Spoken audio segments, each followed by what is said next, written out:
ఒక ప్రశ్న అడుగుతాను చెప్పు, లేదంటే అక్కడికి వెళ్ళి లాభం ఉండదు. ఆ పిల్లను కాపాడడానికి నువ్వెంతకైనా తెగించగలవా? చావుకైనా తెగిస్తా. అయితే ఓకే, ఇంకేం ప్రాబ్లం లేదు.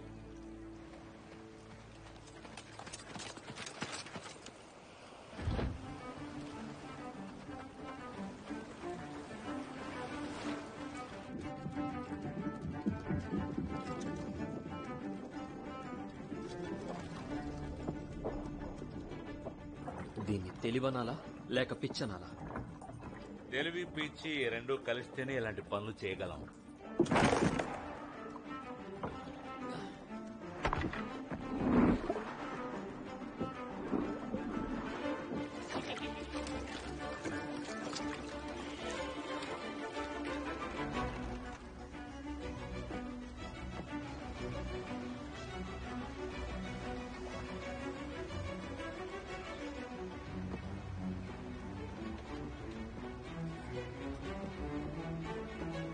ఎవరో కదలకండి, మేము ఈ షిప్ ని టేక్ ఓవర్ చేస్తున్నాం. ఎస్, కదలకండి. మీ ఇద్దరూ కలిసి ఈ షిప్ ని నడపలేరు. మీ ఇద్దరు ఈ బే కూడా దాటి వెళ్ళలేరు. సన్నాసి, నేను కెప్టెన్ జాక్ స్పారోని. ఇదిలా ఉంది. తమ్ముడు,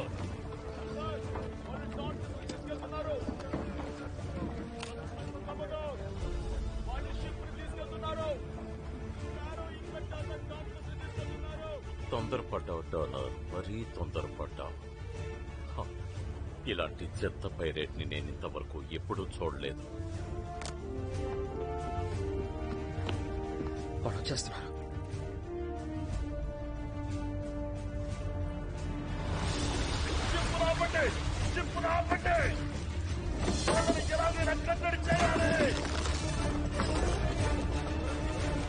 షిప్ లో అన్ని క్యాబిన్స్ లో, హోల్డ్ లో, బిజినెస్ లో కూడా వెతకండి.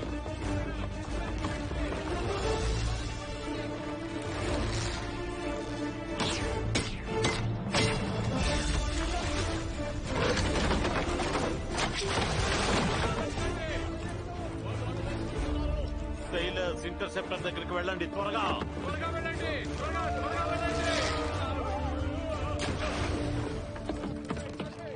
థ్యాంక్ యూ కమాండర్, మేము త్వరగా వెళ్ళడానికి సాయం చేశాం. మేము ఇక్కడి నుంచి పారిపోవడానికి ఎంతో కష్టపడ్డాం. షిప్ ని ముందుకు పనిచ్చి వాళ్ళని పట్టుకోండి. గాలి అంత బలంగా లేదు సార్, మనం వాళ్ళని పట్టుకోలేము. పట్టుకోవాల్సిన అవసరం లేదు, వాళ్ళు మన క్యానన్స్ రేంజ్ లో ఉంటే చాలు. గైస్, అందరూ గురి పెట్టండి, సిద్ధంగా ఉండండి. మనం షిప్ మీద ఫైట్ చేయాలా సార్? అదొక పైరేట్ చేతిలో ఉండడం కన్నా సముద్రంలో మునిగిపోతేనే మంచిది. కమాండర్, అతను రాడార్ చైన్ పనిచేయకుండా చేశాడు.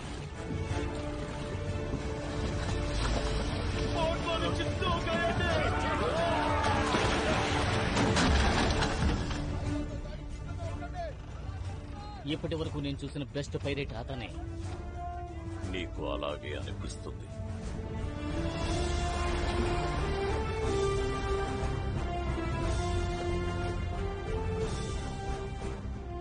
ఇంగ్లాండ్లో నా చిన్నప్పుడు మా అమ్మ నన్ను కష్టపడి పెంచింది. తను చనిపోయిన తర్వాత మా నాన్న కోసం నేను వెతుక్కుంటూ ఇక్కడికి వచ్చాను. ఓ అలాగా? మా నాన్న పేరు బిల్ టర్నర్. జైల్లో నువ్వు నా పేరు తెలుసుకున్న తర్వాతే నాకు హెల్ప్ చేయడానికి రెడీ అయ్యా. నాకు కావాల్సింది కూడా అదే, అందుకే ఊరుకున్నాను.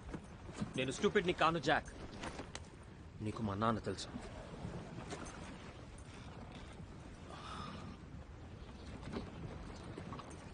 నాకు తెలుసు, అతని పేరు విలియం టర్నర్ అని తెలిసిన వాళ్ళలో నేనొకడిని. అందరూ అతను బోట్ స్టాప్ లేదా బోట్ స్టాప్ బిల్ అని పిలిచేవారు.